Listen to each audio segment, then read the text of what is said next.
ശബരിമലയിലെ സ്വർണം കട്ടു.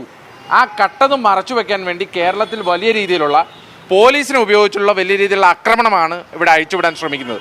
അതുമാത്രമല്ല, ഇന്ന് പുറത്തു വന്ന വിവരം മുഖ്യമന്ത്രിയുടെ മകനെ വരെ ഇവിടെ ഇ ചോദ്യം ചെയ്യാൻ വിളിച്ചിട്ടുണ്ട് എന്നുള്ളതാണ്.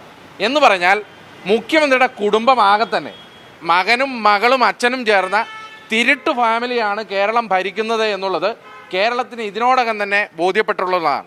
ഈ തിരുട്ട് ഫാമിലിയെ സംരക്ഷിക്കാൻ വേണ്ടിയിട്ടാണ് കേരളത്തിലെ പോലീസിനെ ഉപയോഗിച്ചുകൊണ്ട് ഇവിടെ അക്രമം അഴിച്ചുവിടാൻ കേരളത്തിലെ പോലീസ് സേന ശ്രമിക്കുന്നത്.